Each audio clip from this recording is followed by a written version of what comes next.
All right, so welcome back to the AM show here on the Joy News channel, wherever you are. Thank you for making us part of your morning. Now, let's go into the big story for today. The Finance Minister, Ken Ofori-Atta, will later today present the 2024 budget statement and economic policy of the government in Parliament. Now, this is the last of the Akufo-Addo government. And again, the first after we entered into that agreement with the IMF for 3 billion credit facility. Now, this presentation will outline government strategies for revenue generation policies to alleviate the current economic challenges faced by Ghanaians. And we have, a vast array of people to help us understand what the real issues are. Dr. Michael Ayamga is development economist and senior lecturer, University of Development Studies. He will be joining us via Zoom. Dr. Eric Boachi-Yadom, a senior lecturer, Banking and Finance Department of the University for Professional Studies, UPSA. Dr. Patrick Esuming is an economist with the University of Ghana Business School. Eric Amponsa-Boateng is a tax consultant. Dr. Peter Ante is Executive Director, Institute for Education Studies. Gentlemen, good morning and thanks for joining us. Yeah, good morning and thank you for having me. Great. Good morning and thank you for having me too. Great. Let me start with you, Dr. Ayamga, on this. What is your review of the performance of this government in relation to the budget it presented for 2023? Yeah, I would say it is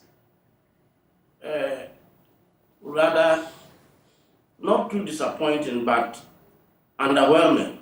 Okay. Given that the projections we made and where we ought to be in order to return to a path of growth has largely been missed.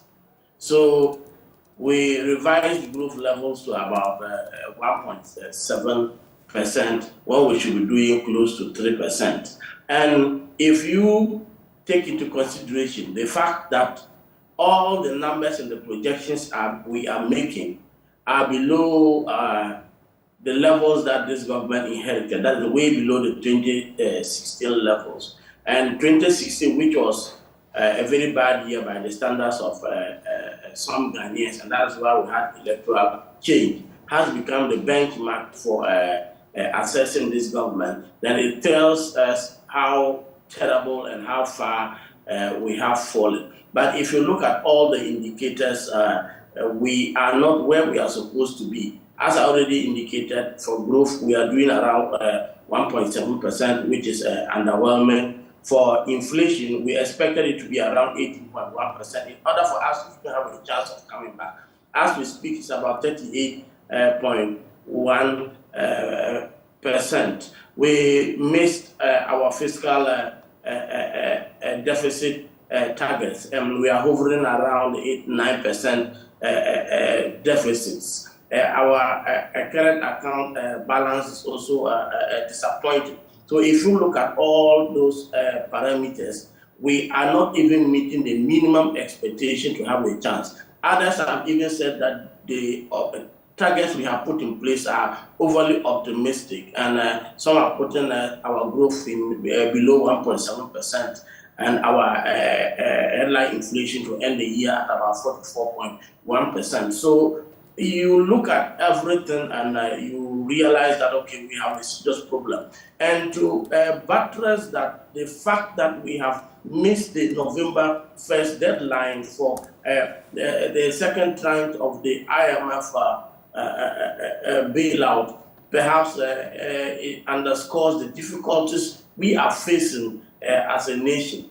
And if you also look at what the minister said he was going to do, that is to support local industries, that is the vulnerable industries and struggling startups to become competitive. And he has gone to do exactly the opposite by increasing taxes, by increasing income taxes that have dampened demand, and by increasing also the cost of borrowing. That has meant that domestic investment is reducing. And then you also realize that we have not become as attractive as we are, and companies are are winding up, folding up, and relocating. So everything that ought to be going right for us to say we are back on the path of growth is not. Apart from the fact that we have received receipts from the IMF, we are able to infuse this into the forex markets, and we get infinitesimal changes in the exchange rate.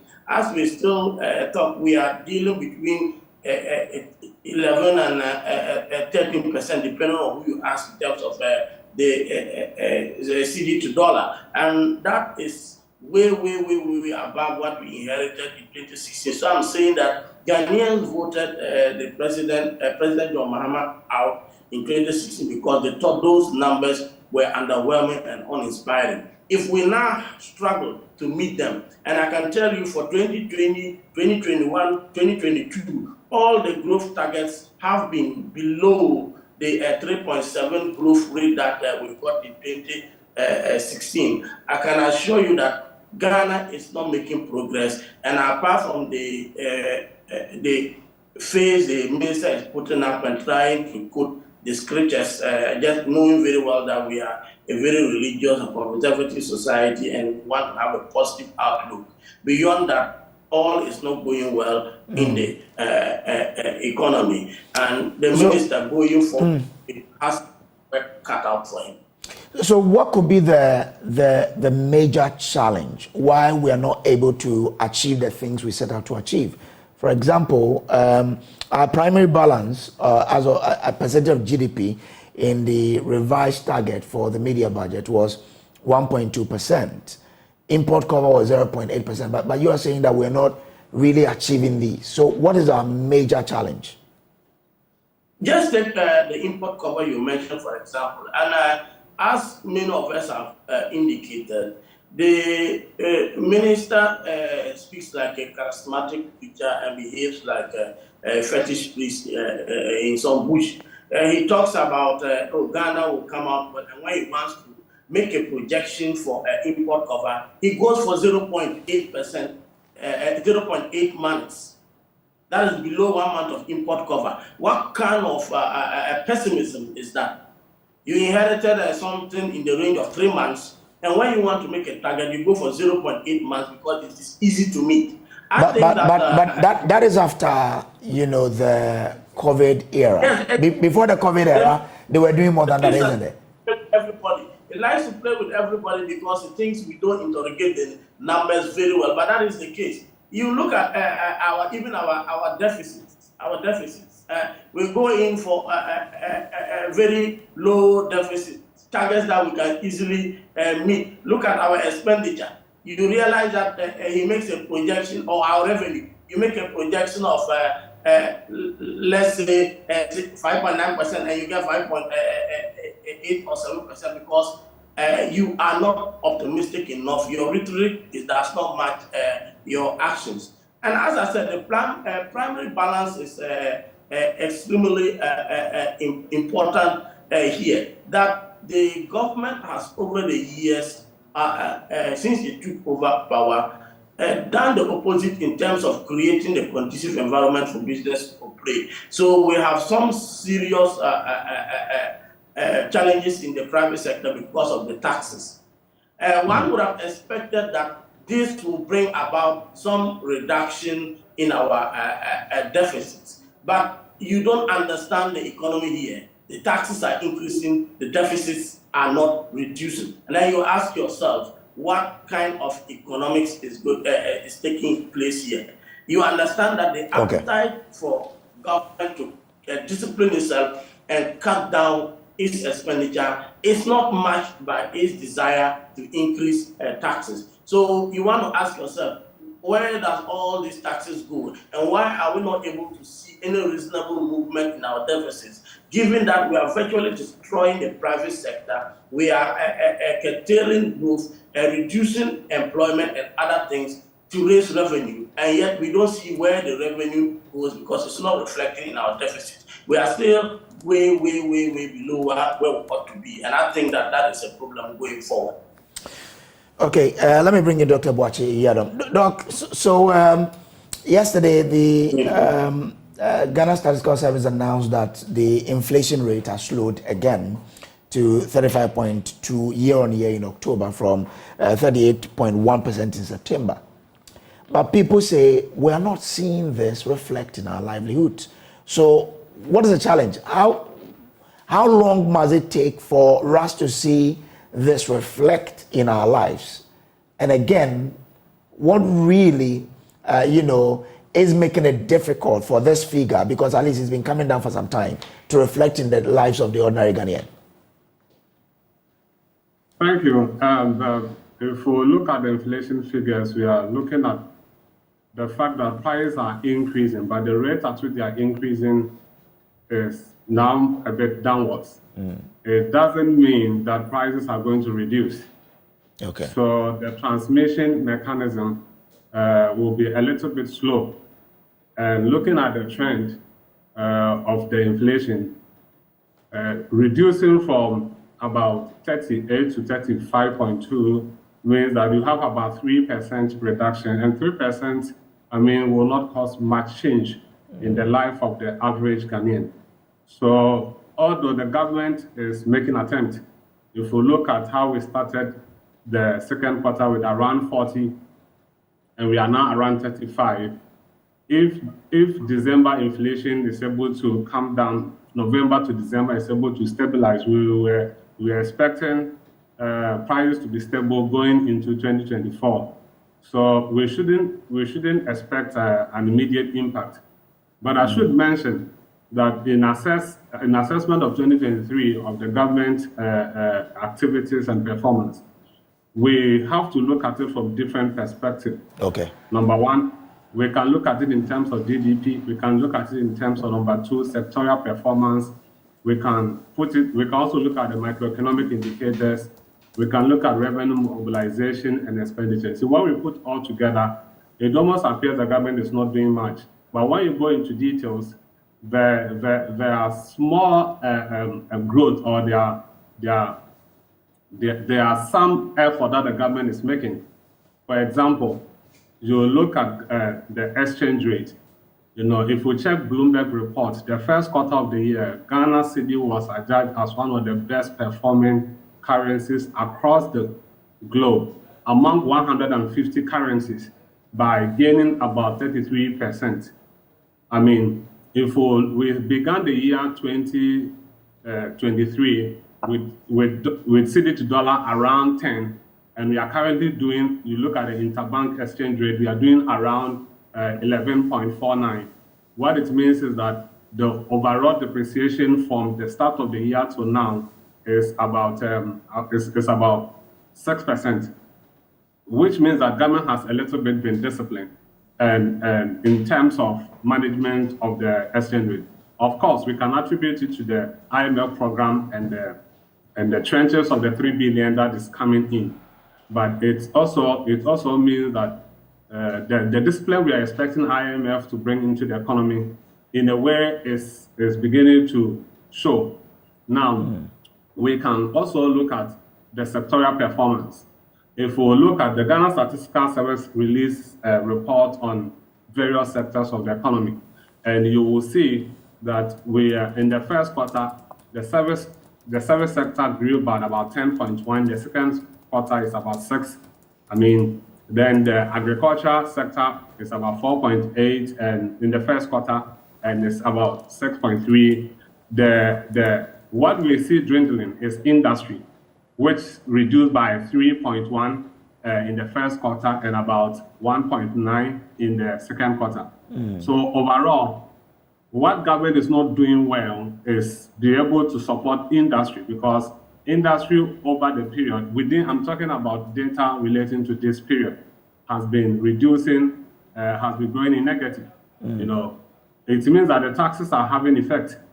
And it also means that government promises of investing or supporting the industry is not really working. Okay. And also, we are expecting that the agriculture sector should feed into the industry sector, but that is not the case. It is rather the service sector that is driving the economy. Then you may want to look at the component of the service sector. You see, in the first sector, the 10.1% growth in the service sector was hugely contributed by public administration, which grew about 37.6%. So you go into the public sector and you will see that it is largely because of the size of the government, And I think this problem was created in 2017 when government decided to increase the number of regions and, for that matter, added about 45 new districts. And on the average, it takes about 10 million Ghana cedis to run a district assembly. So if we have 45 new districts that have been added, every year you can multiply 10 million by 45. That is a lot of money that government needs to support the district assemblies. We should not always look at development in terms of duplicating government activities that could have been done elsewhere. So creating more districts will have a toll on the public budget, and governments have already made that mistake. Now, when you come to the second quarter, the public administration grew by only 6%. What it means is that, in a way, the public outcry for the government to reduce its size, in terms of ministries and all that, is beginning to yield effort in terms of reduction in public expenditure on these government machineries. So the government has made marginal effort. However, we are expecting more, that government should be able to make sure that those promises reflect in the life of the ordinary Ghanaian. Now, if we look at also the Ghana reference rate, which proxies the interest rate dynamics, it has been going upwards, especially from the year, because government has marginally increased their monetary policies. For example, if we look at the interest rate, the Ghana reference rate, in the half year to July, it was around 27, it went to 29, currently it's around 32. What it means is that government is trying a way to be able to control spending. Controlling spending means that industry or businessmen cannot easily borrow. If you pick the thing from 27 in July and it's currently at 32, it means that the cost of borrowing is almost has gone up within the second half of the year, about 5%. It will be expensive for businesses to borrow. And it is the more reason, if spending is being curtailed, we are expecting inflation, which you could see that inflation is gradually coming down because we are tightening borrowing rate through the monetary policy and other factors.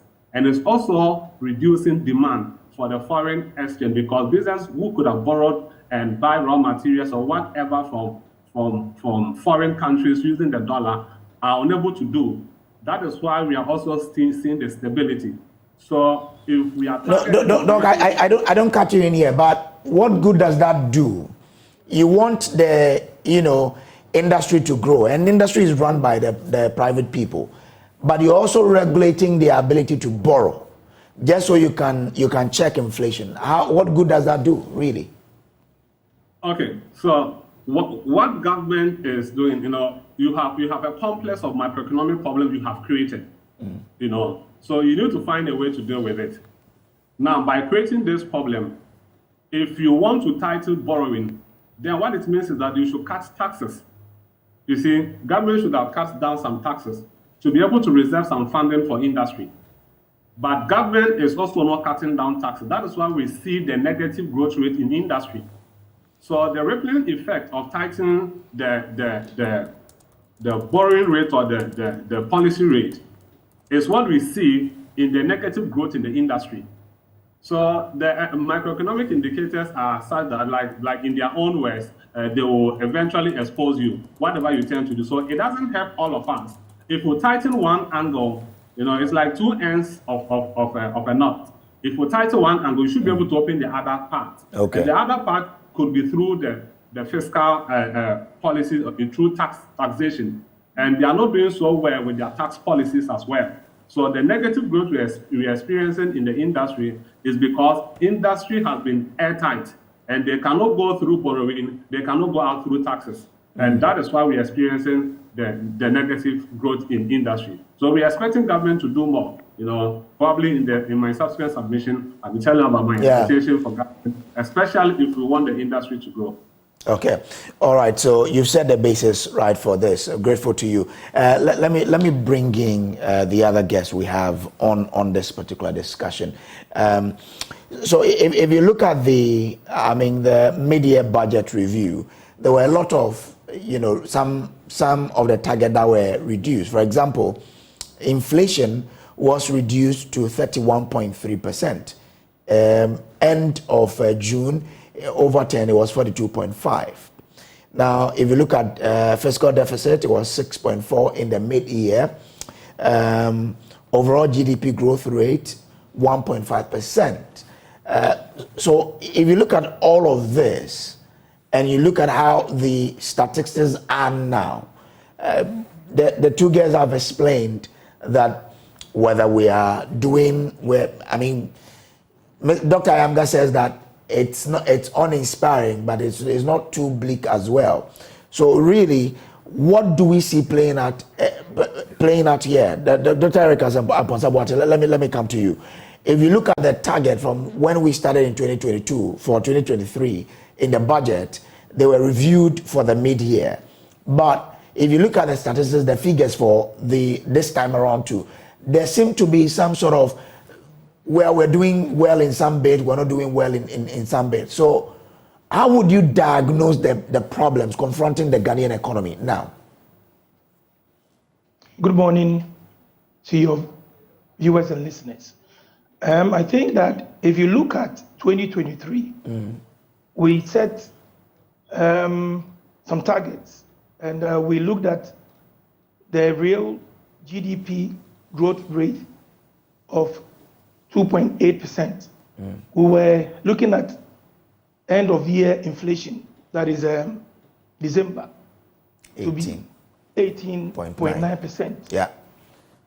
We have not been able to achieve these targets. Basically, because one, we have not been able to manage our expenditure. And you also find that productivity is on the low side. And it's on the low side because of the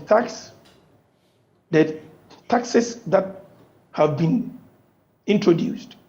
Okay, so what happens is that when you introduce new taxes at a period or at a time when businesses already have challenges, what happens is that the introduction of these new taxes will rather lead to a collapse of these businesses. And that is what is happening.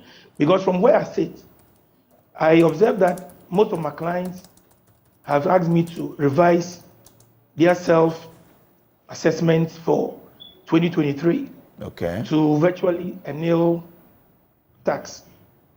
We also have observed that government was trying to check inflation, but if you want to check inflation, you have to use both monetary policies and then fiscal policies. But if you try to use one of them, you are going to fail.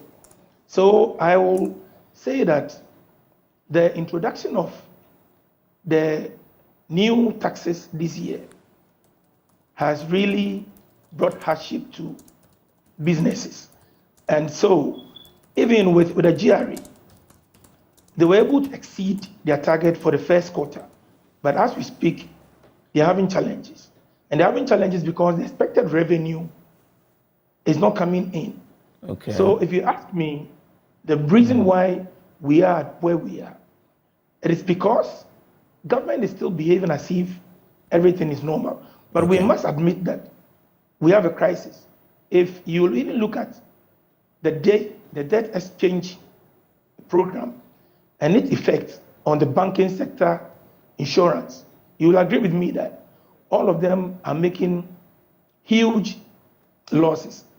And so I think that going into 2024, I would not expect government to actually introduce any new tax. But you said that your client have asked you to revise their their growth to a nil tax. Is that what you said? I mean, for example, at the beginning of the year. No. I want to understand something, but that's what you said, right? Yeah. I wanted to understand what that means. What does that really mean? If you ask you to revise it to a nil tax. Very good. So normally, by the end of March every year, you're supposed to file your self-assessment with the GRE. And so, for example, if you say that, okay, you anticipate to earn a certain level of income, I look at your expenditure and I do the computations. It will tell you that, okay, for 2023, the tax to be paid is, let's say, 400,000 Ghana cedis. But even before we got to June, which is the mid-year, almost all of them asked me to revise them, let's say, so in this case, from the 400,000 cedis to zero or to a nil tax. And it is because they set those targets for themselves, having in mind the fact that things were going to go in a certain direction. But when they realized that, no, things are not going on the way that they expect. For example, most of them found out that their expenses were going high and high and high. Meanwhile, the income that they expect was also going down. And so if you match the two, then you realize that it will not be prudent for you to still maintain, in this case, the 400,000 that you said you're going to pay to the GRE. And so rather, you would revise it to a nil tax. Okay. And between now and the end of the year, I do not think that something significant is going to happen. If we do not get the second tranche of the IMF loan, okay, what is going to happen is that inflation is going to increase because people are requesting for foreign currencies now to be able to import and then sell during the Christmas period. So what is happening is the fact that businesses are actually going through a lot. Okay. And therefore, if you introduce any new tax in 2024, most of them, I believe, will not be able to operate. Okay. And if it happens, then they may have to shut down. Okay. Let me bring in Dr. Eric Boakye-Yiadom again here. Doc, so you heard Mr. Bonsa Boateng there saying that businesses are going through a tough time now. Some of them are revising their growth. I mean, from the way I understand it, it means that they are saying there was no growth at all because they want him to revise to zero. Is it now time for us to look at how we can build local industries? Because again, people are looking for foreign exchange, like Mr. Bonsa said, to go and import things to sell. Do we now have to look at how to build local businesses to produce items that we would need instead of always relying on, importations? We tried it with 1D1, but we haven't achieved that much success. Thank you. I totally agree with Mr. Eric Bonsa, and that it's long overdue. And this conversation, we've had it several years, and it's almost like a political talk. We are going to support local industries and all that. However, government don't seem to be committed. What we need is to move beyond just the talk party and go into action to be able to implement the very things that we know. But you see, the difficult thing about governance is the fact that they know what will work, but they lack the commitment to implement it. Because look at most of our leaders, they're schooled outside. Most of them, some of the presidents in some of the leading countries where they are mates in school. So they know what to do, but the political will and the commitment to be able to invest or do what is right, it's almost like there's a gap between what our leaders know and what they do. Knowing is one thing and doing is another thing. So we are expecting that if we believe what we say, then government should make commitment. For example, government has made promises about youth start and some special initiative and intervention, but government have not committed the necessary funding, to be able to make sure these industries or these local businesses are supported. And in any case, like Mr. Bonza mentioned, if you want to support local industries, then we are expecting that there should be some concessions in terms of taxes, in local industries. Every now and then, Guta is going on demonstration and taking the locking foreign shops. Why do we allow the foreigners to continue to operate in the retail businesses? I mean, if we want the indigenous or the local businesses to be able to have a certain amount of capital, to be able to expand in a way to be able to even grow from micro to medium and probably a large enterprises, then government must walk the talk. I mean, to commit substantial investment to be able to create the good environment for businesses to thrive. If a business go for loan and the business is paying less about 35% interest, elsewhere people are paying about 5%. Yeah. I mean, if you are charging me 35%, what it means is that I don't have even the luxury of time to work with the money. So what is government doing about creating those environments for businesses to thrive, especially in terms of lending rates and all that? And we should also be mindful that the mess we see should not be pushed to externalities as in Ukraine war, COVID-19. Government has a role to play. We have created all these challenges, and we cannot be affected more than those at the war front. Now we have Israel and Gaza war happening, and are we also going to attribute what is happening to Ghana to that particular war and be able to buy the time that understand that the whole world is going through a challenge and all that? The world is going through a challenge, but some countries are making strides. Some countries are doing well. So government should take the responsibility and walk the talk. All right. Let me bring in Dr. Ayamga here. Doc, so, I mean, your focus is on how, we can help develop the country using the economic principles that we do have. If you look closely at this 1D, 1F, what must change about it to really achieve the purpose for which it was brought? Yes, thank you. I just want to probably take a couple of minutes and address maybe some of the things that Dr. Yedom said, which I think is trying to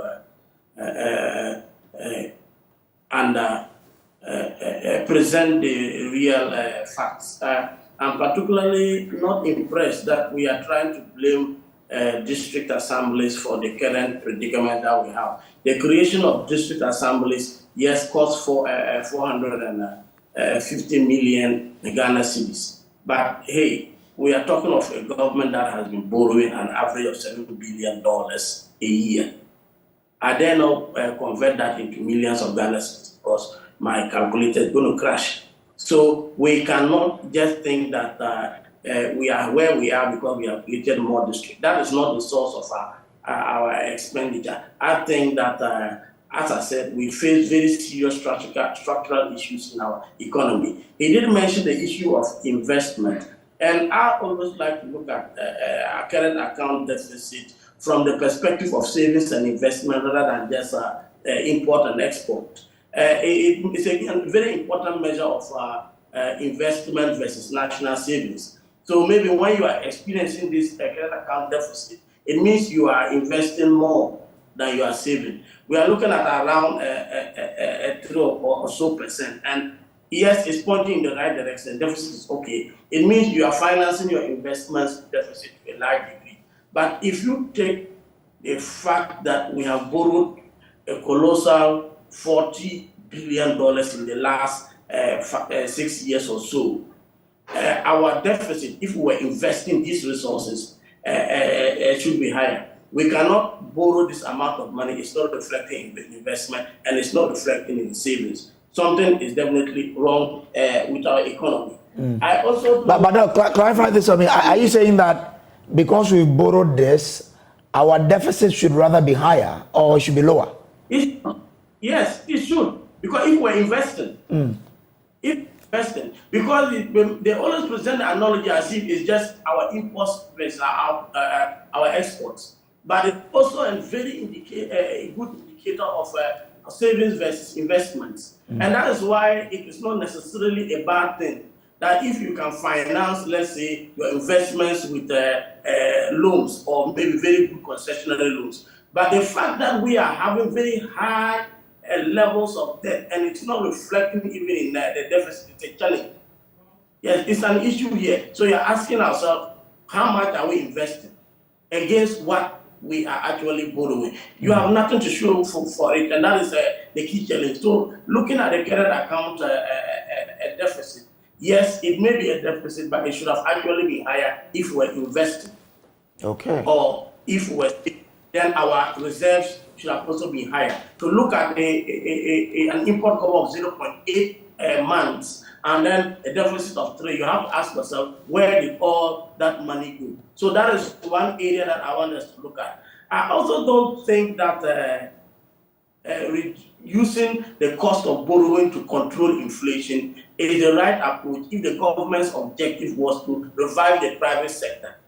As we are speaking now, our inflation, our unemployment is around 13.3%. About 1.7 million Ghanaians are out of job. So you want to ask yourself, if you are crippling the private sector, they are not growing, and you have gone in for an IMF program that says that at no point in time should government employ more than 0.5% of the workforce. You ought to ask yourself, have you neglected those people working on the streets who cannot get a job? And that answer is yes. So when we are looking at the seemingly infinitesimal changes that we are observing in inflation and a cost of borrowing, thinking that our economy is pointing in the right direction, I want us to look at the other side, the bread and butter issues, the people that cannot get the jobs because the cost of borrowing is high and businesses are folding up. I'm also surprised that they think that this measure is going to reduce demand for foreign exchange. When the cost of business increases in any business environment, companies fold up and they become important entities. So that is why we are increasingly becoming a commerce nation. People are important. So I do not see these efforts as leading to a reduction in foreign currency because we are not going to have companies staying here and producing. They would rather want to import cheap finished products elsewhere. So again, that figure is just a small flash in the pan because we have injected in some foreign liquidity. It is not going to last. I want to address your substantive issue now of the 1G, 1F. And exactly, because it ties into your last point about that businesses would want to borrow cheap, would want to import at cheaper rate and sell than producing in Ghana. Yes, the issue is the policy was not properly unpacked from the campaign platform into a policy. So it was knee-jerk reactions, and you had party people flooding the secretariat, everyone with a proposal to do something, and somebody was sitting down there, sorting them and funding them based on how deep blue your shirt is. And that is where we are now. The districts, the factories first were not properly outlined to industry, local industry, and to our daily activities. Secondly, many of them did not have the forward and backward linkages to actually produce and then link them to markets. And we ought to say that if you want to get the economy right, you ought to get markets right. If you want to get agriculture right, you ought to get the markets right. And I've always been using this as an example, that you don't see anybody on the roadside selling cocoa. And you don't tell anybody to go and invest in cocoa because we tend to what? Fix the marketing. We have the syndicated loans that guarantee markets. So anybody going into cocoa knows that marketing is not going to be a problem. So first of all, I would have wished that government started this 1G, 1F from a market perspective. Where are we going to sell what we are going to produce? Who is going to buy it? And then we started the linkages. But as we stand now, there were factories that were painted for the president to commission and for monies to be spent in order to reward party structures. And I'm not going to mince words on that. They are white elephants sitting in a dry forest. But I know some of them who tell me that, well, we were not given a dime by the government itself. government only acted as a bridge between us and the financial institutions, and the financial institutions were giving at a certain rate. And I wanted to find out, is that approach the best? Because if government says, I want to help people to set up 1D, 1F, is it not for government to get some funding to make those funding available to entrepreneurs to set up industries, to rather be more beneficial to the economy than to say, let's leave it to the banks to do it? Yeah, exactly. That is why we are here today.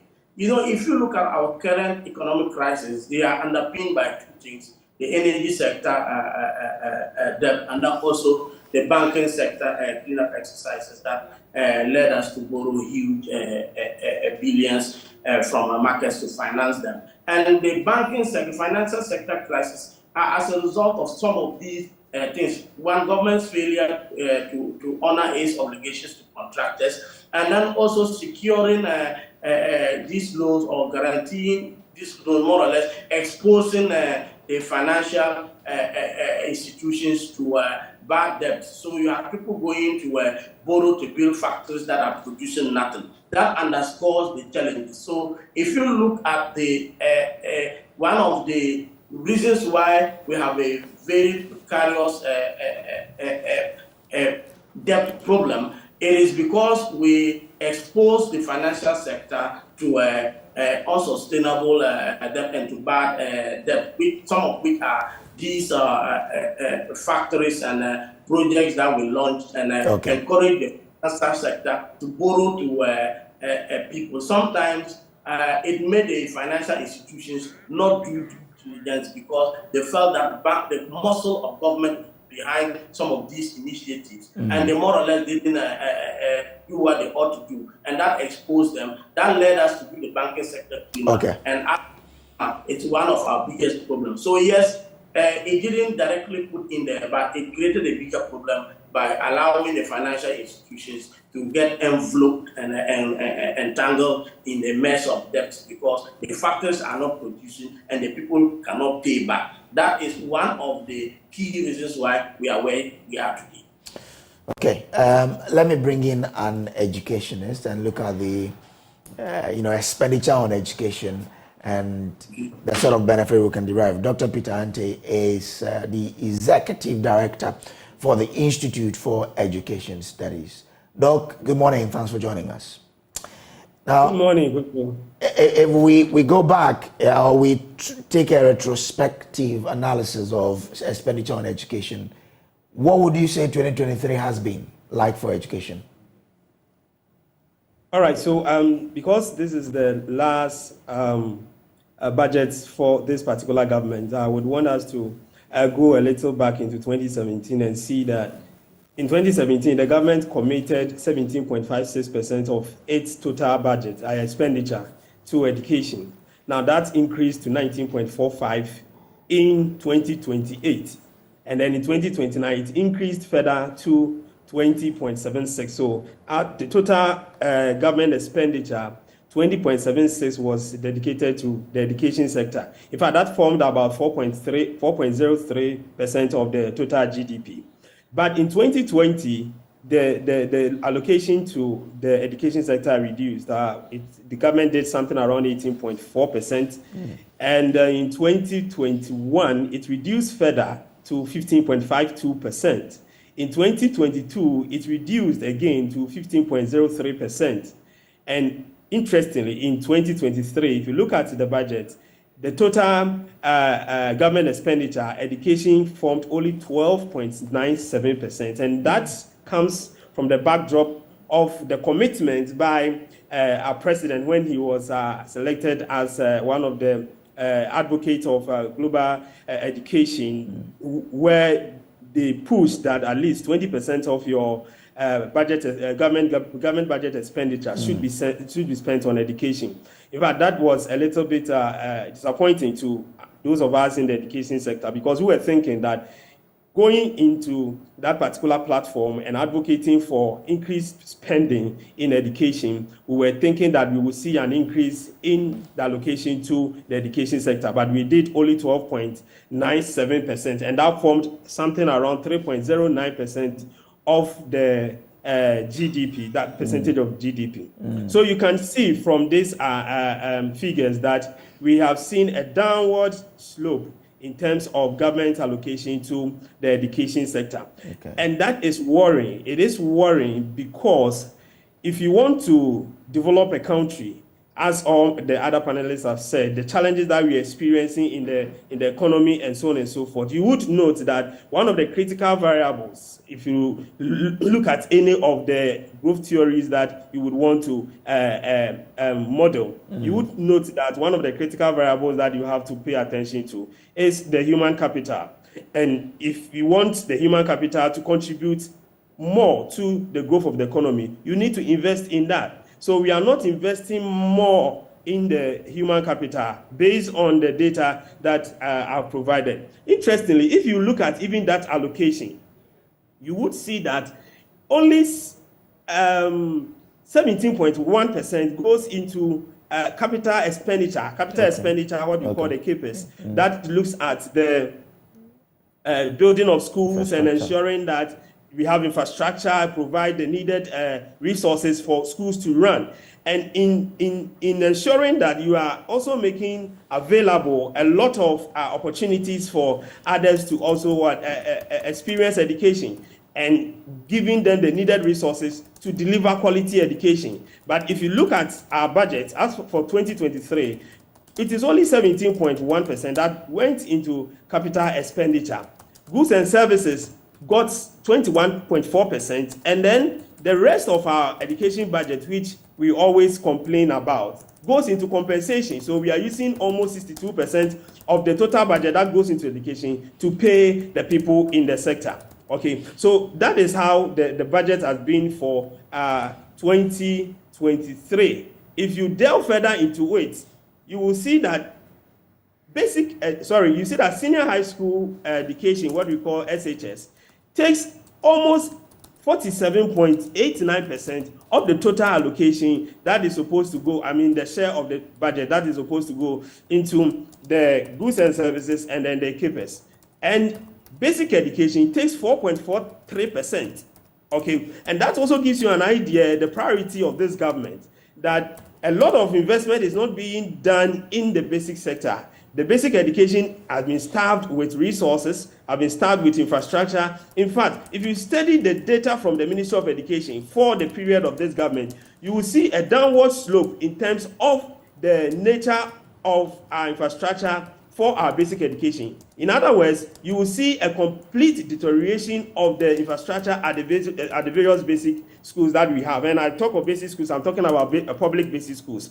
And that is worrying because it means that we are not investing much in our basic education sector, and then we are pushing a lot of money into the senior high school level. Of course, the TVET is getting 5.31%. I must say that the government have made bold steps in terms of ensuring that there's a lot of investment in the technical vocational education sector. So we have moved from 3.1 in 2021 to 2022, 3.1 in 2022 to almost 5.3 in 2023. But that also saw an increase in terms of our senior high school from 45.5 to 47.89. So in any way that you would want to look at the 2023 budget, you see that there is some kind of focus on secondary education, and we all know the reason why that is being the case, because the government is interested in the free senior high school. But that has a big effect on our basic education, which is now in complete disarray. So we are expecting that as we move into a new budget era, we are expecting that there will be a reconsideration of this imbalance in terms of the allocation of the resources. First and foremost, in the education sector. But so Dr. Anzi, what is the best way in allocating resources to the educational sector? You've said that the SHS is taking a chunk of it, basic schools, are suffering. So what is the best way to approach investment in the education sector? All across the globe, what you normally do is to focus on your foundation. The fundamentals should be the focus. So we're thinking that the government should reconsider the total allocation process. The government should now look at the basic education. First and foremost, look at the capitation grant. You see, the capitation grant was increased to 10 Ghana cedis, but you look at the rate of inflation. So if you just oppose the rate of inflation with the increment in the capitation grant, it still comes to nothing because you cannot run the schools with that amount of money. So we are looking at a situation whereby the capitation grant will be increased further, maybe to 15 Ghana cedis or to 20 Ghana cedis. And that should be dispersed accordingly. So if you allocate, there's also a difference between allocating the resources and then dispersing the resources. And I think my other panelists will agree with me. So on paper, you can say that you're allocating this amount of money to the basic schools, but how much do you really disperse? And that is also a problem. So we are thinking that apart from increasing the capitation grant, we should see to it that the total sum of money that is allocated to the basic schools are dispersed.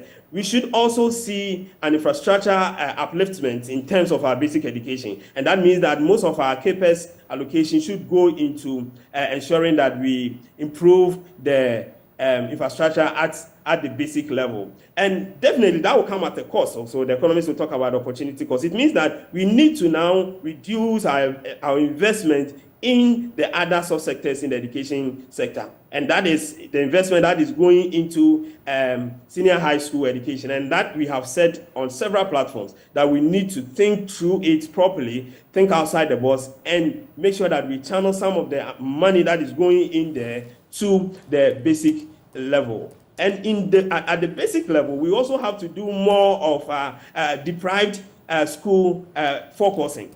What do I mean by that? I think that we have to now map up, and I said this, we have to profile our public basic schools and see the schools that need more attention in terms of infrastructure, in terms of educational resources. And then we channel the resources to those schools. Because sometimes you see that there's allocation, but then the disbursement ends with the schools in Accra, in Kumasi, in Takoradi, in Cape Coast, the schools that are technically, you think they have the needed resources. So we want to see a refocusing on our deprived basic schools. And when we talk about deprived basic schools, we are looking at schools that do not have the requisite infrastructure, that do not have the requisite resources, that enable them to deliver the quality education that we want our children to get. And I think that if the government does do this kind of refocusing, we will see an upliftment of our public basic schools, and they will stand toe-to-toe with the private schools that are taking over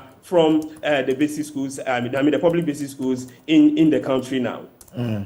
Okay, let me bring in Dr. Tano again. Dr. Yadom, so if you listen to Dr. Anti, he talks of how the Free Senior High School has taken a lot of these resources.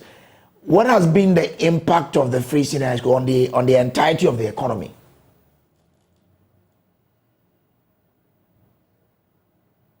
So if you look at the impact of education on the economy, in the immediate terms, we will not be able to quantify it.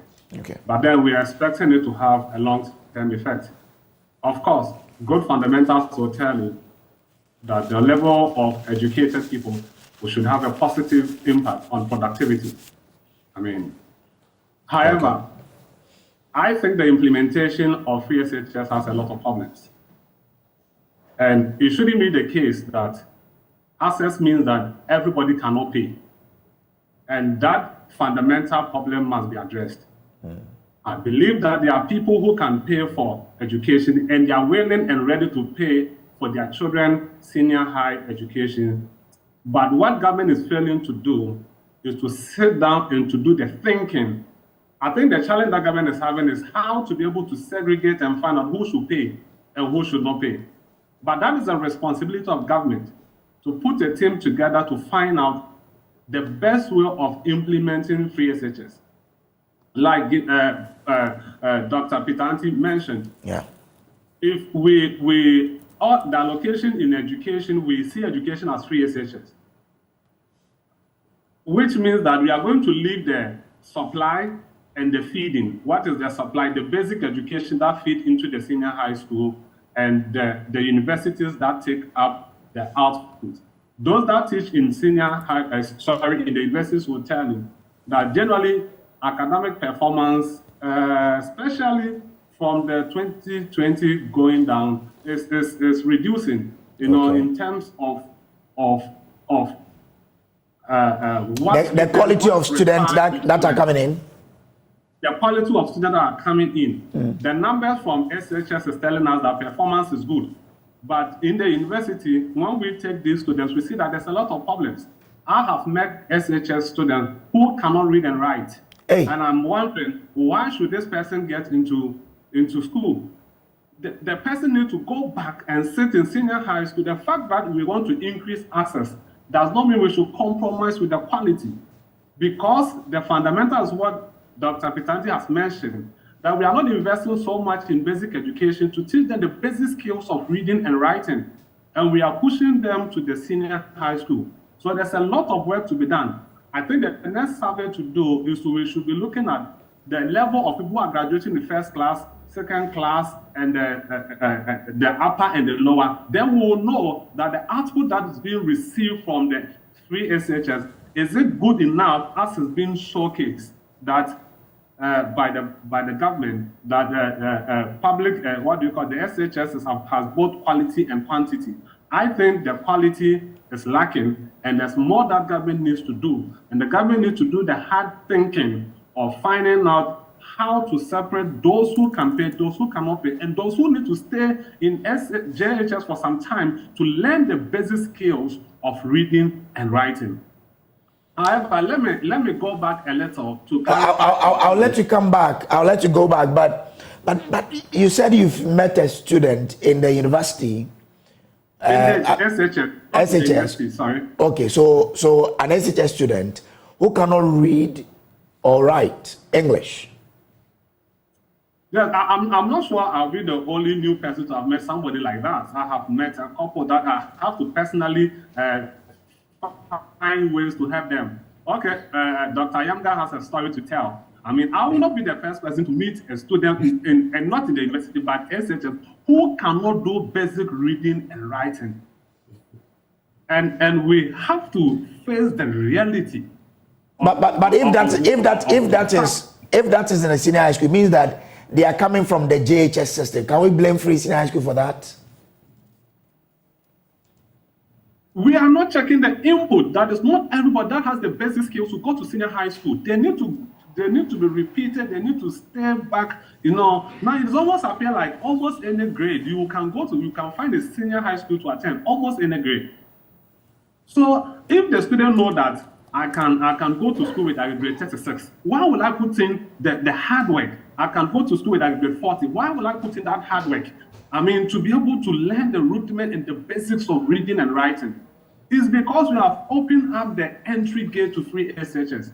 But if you want a system that is rewarding, a system that will let people work hard for it, then there should be some mechanism. For example, those who attended university so many years ago, around the 80s and the 70s, will tell you that if you write a common entrance and you pass, in your first year, if you don't pass, they give you, you come back to paying fees, although it is free. But if you don't pass your first year or your second year, you are coming back to become a fee paying. So we should be able to implement a system where if you don't meet a certain grade point, you become a fee paying.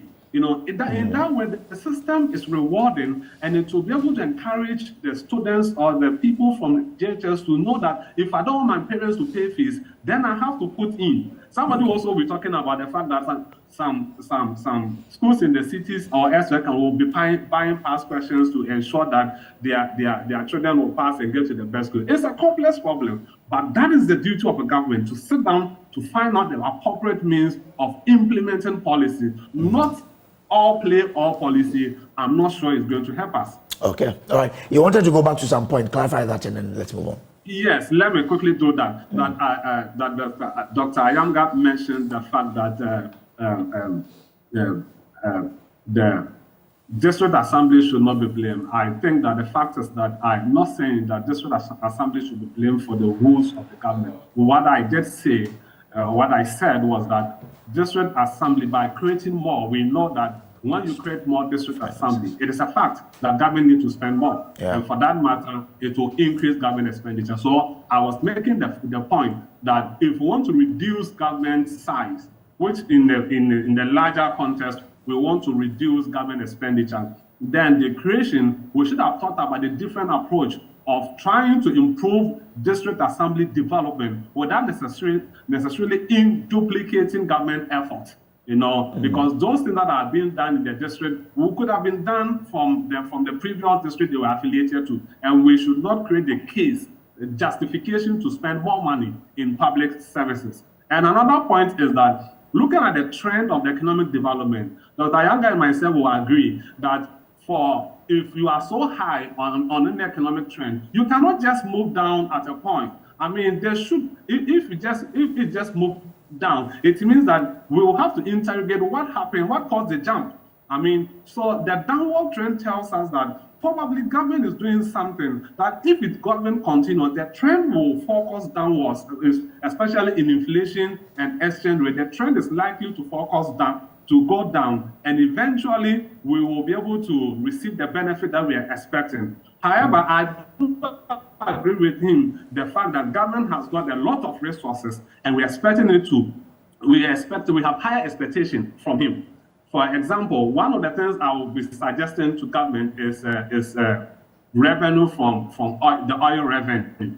We have been hedging cocoa prices for a certain number of years. Hedging does not necessarily make you do well, but it helps you to plan. The question is, why are we not hedging oil prices as well? The reason why government reduced its revenue mid-year revenue target from 18 to 15% of GDP can be attributed to the fact that they had estimated oil revenue with $88 per barrel, and they realized that the global market is not going to give them the $88 per barrel, so they reduced it to $74 per barrel. Now, you could have equally gone into hedging. I mean, to be able to, if you want to plan and have a certain expectation of revenue for your activities, then the same thinking that went into cocoa price hedging, we can also go into the oil exportation or the oil price hedging, so that to give the government the revenue, the needed time to plan and know the revenue expectation, and also be able to use the expected revenue for its budget. And the tax from the GRA have almost, for the past 3 years or so, exceed their revenue target. What it means is that probably the target we are giving them is too low, and government needs to rethink about it. Thank you. Interesting, yeah. Okay, so let's delve into what we all expect. Let me start with you, Dr. Yamga. We've now known that there are challenges with the economy, and we in this fiction. The minister is presenting a budget today. What are your expectations in terms of what is to be presented in trying to turn around the state of the economy? Yes, it is going to be determined by the minister that shows up in Parliament today. If it is going to be the optimistic, charismatic, Bible-quoting minister who would engage in fantasy rather than reality, then we can expect him to come and put forward wild projections that have no relevance and base in the economy, and only to revise them downwards in the mid-year. Or if he comes as a realist today, he was going to focus on 3 sectors. One, which is correct the structural problems that we have in the economy. The structural problems, I mean, our debt burden, which is not that straightforward, and our domestic debt exchange program and our inability to constructively engage with our external lenders is making us miss our targets with the IMF, and that is sending bad signals to investors and further dampening growth. I expect government to come with more concrete measures to cut expenditure rather than increase taxes. That is something we all agree with. And I also think that government needs to look at our exchange rate. So those are the structural issues that we are not making gains. All of us tend to describe what is going on currently as growth, but we dropped from a very high level. So currently we are trying to recover, not grow. We are not back to the levels that we were.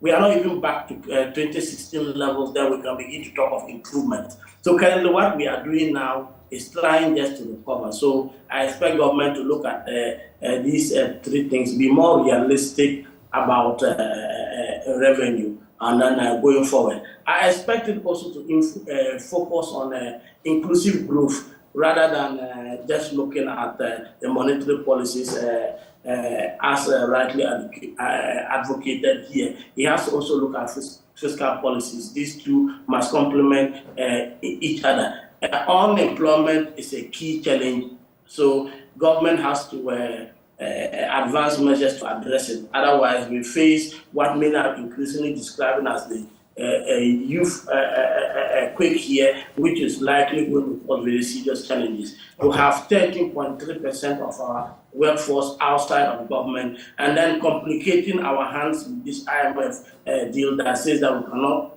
government cannot employ more than 0.5% of the workforce. It means that the private sector must become the engine of the recovery. And if government is crippling the private sector with taxes and making it easy for imports, then we are going to have a serious problem. We have inequality, which I think is becoming a huge issue here. If you live where I live, let's say like Kasalu, or if you get information where I get from my hometown forum, people are beginning to ration meals. Okay. People keeping meals just to make it in a day. When others are talking of bread and butter, it is food to eat, and you have others stuffing millions of dollars under their bed, even at where housemates have access to them. You can describe it as a seriously divided country where the poor are suffering. Okay. So I think that one, and also something to tighten corruption, will make Ghanaians happy. Lastly, I think that there must be something for the private sector. Okay. The private sector, meaning that it should be thinking of what can I do to reduce importation. That should be what should occupy the minister's mind when he enters Parliament today. How can I reduce importation? In what areas can I reduce importation? Is there some industry there in Ghana that can even save me $1? He has to go through these industries, do whatever he can do to bolster them to produce, so that we target import substitution first before we think of export. That has always been a problem in this country. We think of export when we should immediately think of doing something that will lead us not to import. And that is where we begin to see growth. Okay. Gentlemen, kindly hold on for me. Let me take all of us to Parliament, where the Minister will be presenting the budget to find out what is happening there. Our Parliamentary Affairs correspondent, Kweku Asante, is standing by and joining us live now with details of what's happening in Parliament. Kweku, you are there. What's happening now?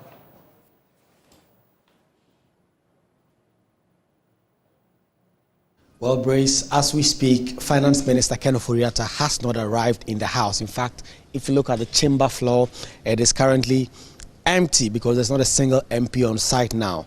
Understanding is that there are going to be a number of caucus meetings with both sides haggling over the key details. Remember, Finance Minister Ken Ofori-Atta had met both caucuses yesterday. In fact, yesterday he met the Speaker of Parliament as well as the leadership of the House to brief them on some of the key issues he will be bringing. And so at least what we know now is that MPs on both sides, the leaders, particularly on the Finance Committee, know what exactly will be in this budget that is coming today. And they have to firm it up by way of caucus meetings to try and understand what their respective positions will be. We know that the NDC have put out some specific things that they say that they will oppose if the Finance Minister brings that up. And let me take you through a number of them. They say that they will oppose any introduction of any new taxes. And not just that, they want government to review all the taxes that it had imposed over the last 7 years to try and give the private space and breathing room. Yesterday, the minority leader, the former minority leader, Haruna Idrisu, made that point. They say they want adequate commitment on the demolished La General Hospital.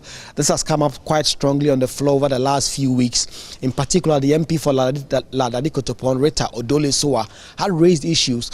And just yesterday, the health minister was on the floor to brief MPs that a facility expected to be constructed at a cost of 68 million euros have now been revised downwards to 50 million euros. What would that mean?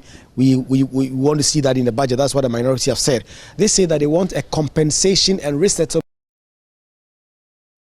that were affected by the Akosombo Dam spillage and the floods that have come up in the Volta region over the last few weeks. They want a comprehensive resettlement and compensation package, and then they want cost-cutting measures. So the minority are clear in their mind what they want to see Ofori-Atta bring out in the budget. The majority side have been quite muted, although they've also met the finance minister. They don't want to commit themselves so much. They say they first want the minister to come to the floor, tell the public what exactly is in the budget, and then if they have comments, they will do so. Mind you, right from next week, Monday, the debate is going to start in earnest on the floor.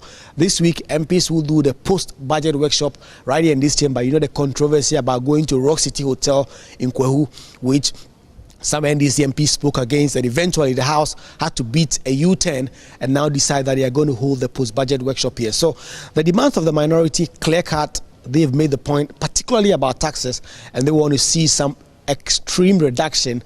Without that, they are going to be on the floor and vote against them.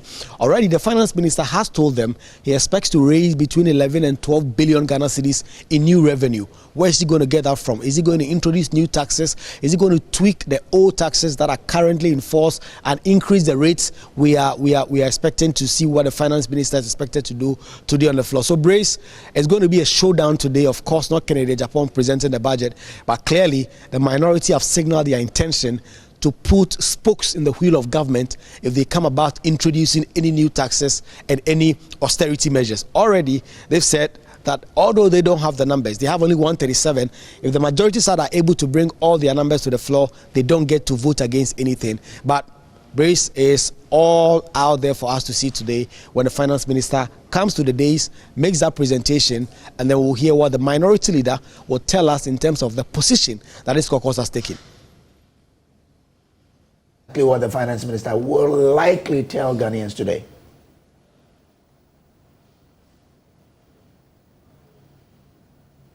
Well, the finance minister is expected to talk about revenue measures because some of the key issues that is currently in terms of the struggle for this IMF deal is the country's inability to raise a lot more revenue. And that is why Ofori-Atta is seeking to raise 11 and 12 billion Ghana cedis for 2024. So that is key. We also know that 2024 is an election year. In 2016, the John Mahama government made a lot of noise about zero Bank of Ghana financing. And in terms of all the trouble that we've seen the Bank of Ghana face over the last few months, including protests that have called for the Bank of Ghana governor and his deputies to resign, we wish to see in this budget if the finance minister will commit to zero financing from the Bank of Ghana. But also, one of the key reasons why experts have said that this economy is struggling is successive governments' insatiable appetite to actually spend beyond what they collect in the country. So in election year, we've seen over the past few years that government deficit actually goes up because government spends a lot more money than they are able to raise. 2024 is election year. Not just any election, is very crucial. The New Patriotic Party say they want to break the 8th. That would mean there are a lot of projects scattered across the country that they have to invest a lot more money in and complete. If not, they're going to have a very difficult time in 2024. They have admitted that. So that may mean that government will be seeking to spend more money. Yeah. But that would mean also that government has to raise more revenue. If you are raising more revenue, are you going to introduce any more taxes? Government is really tight-lipped about whether they are going to introduce new taxes. In fact, over the weekend, when the Information Minister Kojo Oponkroma spoke to MFR Pawu on the probe, he spoke about growth measures and how government seeks to raise more revenue. But will this mean taxes, or this will mean that government is going to cut some of the expenditure items, some of the key things that you're spending money on to try and get more money to divert to other places? That will be seen today. But of course, our colleague Elton Brobe has also been working with sources in the finance ministry and has had some ideas. Already, the sources tell Elton that government does not expect to introduce any taxes. But as we've come to know over the years, when it comes to matters having to do with budget, things change 5 minutes to the presentation of the budget. The finance minister can come in with a document, and 5 minutes before he gets on to present it, there are a few things that happen that will mean that he has to change things and introduce new things at the last minute. So until the finance minister mounts the days and makes this presentation, you cannot really say anything for sure. But that is also key. So 2 things is key in terms of what the finance minister will be presenting today: revenue measures, 1, and cutting costs. And 2024 being election year, are we going to spend beyond our means, which will mean that right after 2025, the economy is going to go back to relapsing the kind of tough scenes we've seen in the country post-COVID. And the minority say they do not want to be a party to that.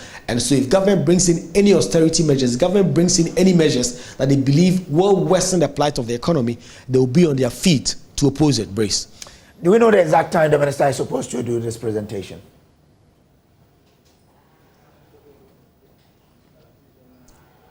Brace, 10 o'clock a.m., that is the advertised time, but over the past 5, 6, 7 years or more, the 10 o'clock time has never been adhered to, because we know that there's a lot of jiggling that has to go behind the scenes. We expect that by 10 o'clock, the finance minister would have arrived here, maybe in the presence of the chief of staff and other senior government officials who may not necessarily be members of parliament, who will be expected to be here. Our expectation is that this will draw a little bit into the afternoon, maybe around midday, especially because the minority have signaled their intention to oppose certain growth measures, quote unquote, that government has put up.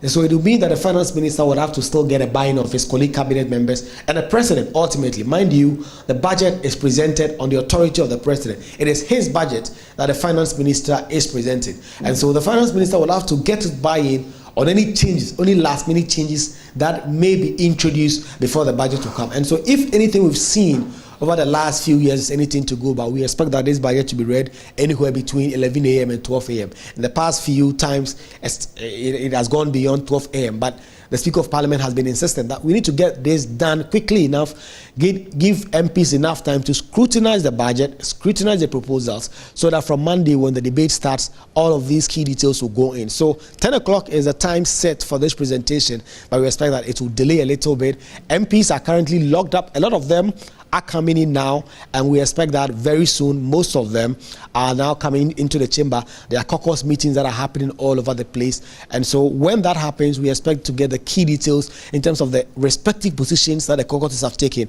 We expect that from 10 a.m. there will be a number of news conferences on the sidelines of the Chamber of Parliament in terms of what exactly is expected to happen. But if you look at the floor now, it's empty. There's not a single MP inside, because there are a lot of caucus meetings happening on the side to be able to firm up positions. But around 9 o'clock, we expect that MPs will start coming in every now and then, because of some of these key issues that they need to discuss, these key issues that they need to be able to take stances on. But this 2024 budget, Brace, of course, your guests have been telling you, is very crucial, because government hopes that it will be able to leverage on the IMF deal that it has signed over the last few months and be able to improve the economy. And that is the situation that the minority say, well, they are in full support of any measures that government is going to take that is going to improve the state of the economy. But if you introduce measures that will worsen the plight of the ordinary people, in particular business, touted as the engine of growth, they will be in full force to oppose it. And Atta Forsen has been on the days more than 3 times since Parliament resumed 2 weeks ago to make the case that his side will not be part of the impoverishment of the poor Ghanaian. Okay, I guess now the Rock City is not coming on. In just the next 30 seconds, have you heard them speak about it?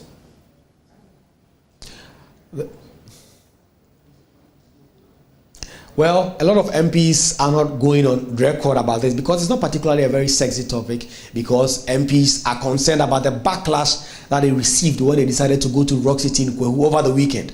In fact, some of the things I've been hearing, Brace, off the record, is that some NDC MPs were actually not very, very confident about going to Rock City. We know who owns Rock City, Brian Achampo, a member of the NPP side, and NDC MP telling me just yesterday that they were afraid that some of their rooms may even be bugged because of the politics of the country. So NDC MPs are really excited, because they were the ones who stood up in opposition to the post-budget workshop being held in Rock City.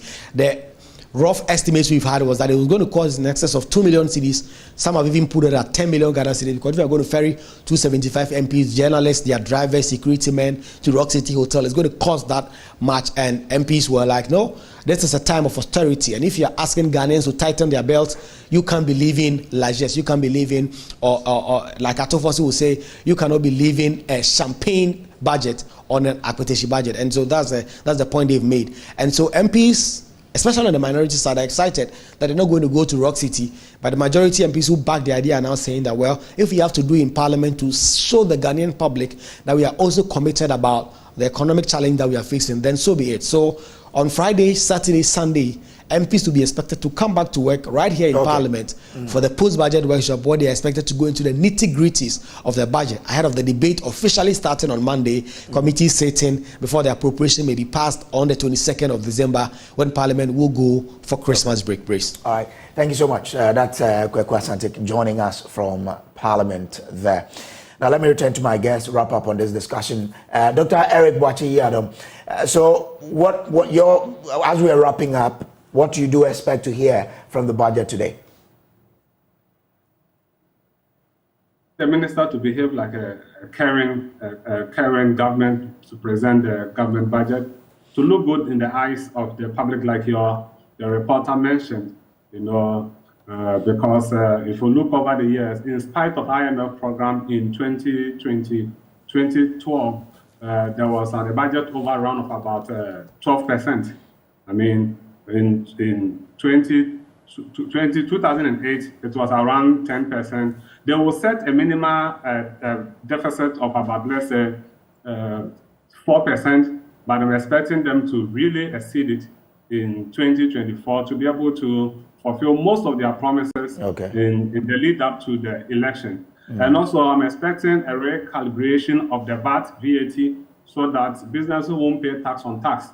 I mean, to be able to streamline the VAT collection. And also, I'm expecting that the government should be able to raise the revenue mobilization target for GRA to be able to bring in more revenue. I'm expecting a very hard, aggressive way of revenue collection from GRA going to 2024, because I do not see the government introducing new taxes, as has been popularly mentioned, because introducing new taxes will be shooting yourself in the foot, and it will also be a source for public demonstration, which will not make the government popular. So if the government is thinking about 2024 election, you should rather strengthen the existing taxes and ensure that they are effectively implemented. I do not know if the lithium production will come on. That will also bring in additional revenue to the government in terms of royalties and all that.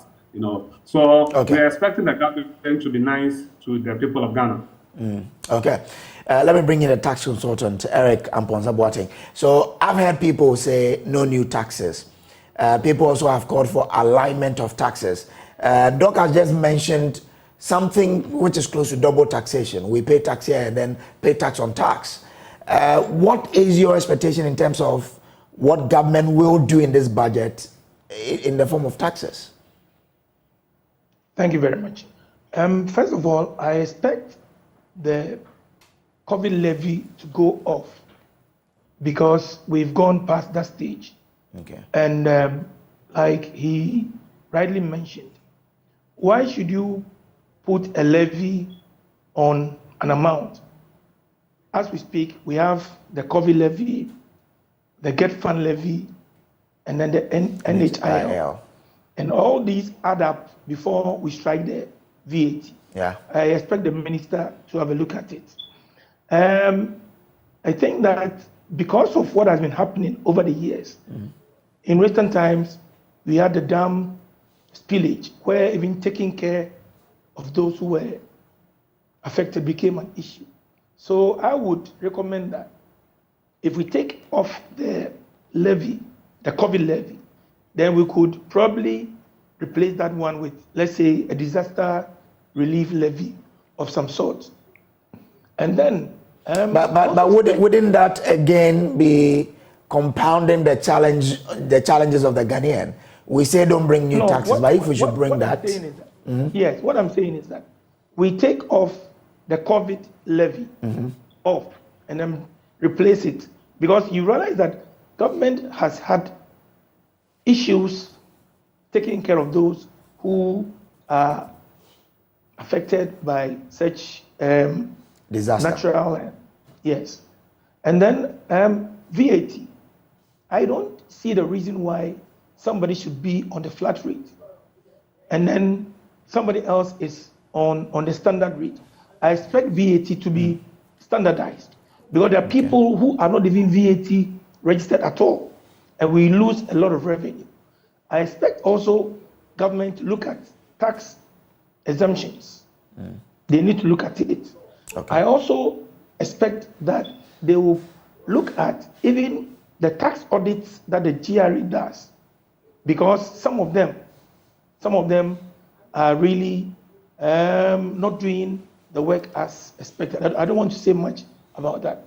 And then finally, this year, we saw the introduction of the Income Tax Act 2022, where there is a portion which says that if you are already in business and you make losses, okay, you are still expected to pay 1% of your turnover. I don't think that if we want to promote growth, if we want businesses to thrive, if we want the GDP to grow, and we all expect that Ghana's CD will gain some strength, then I expect the minister to look at it. Finally, government expenditure.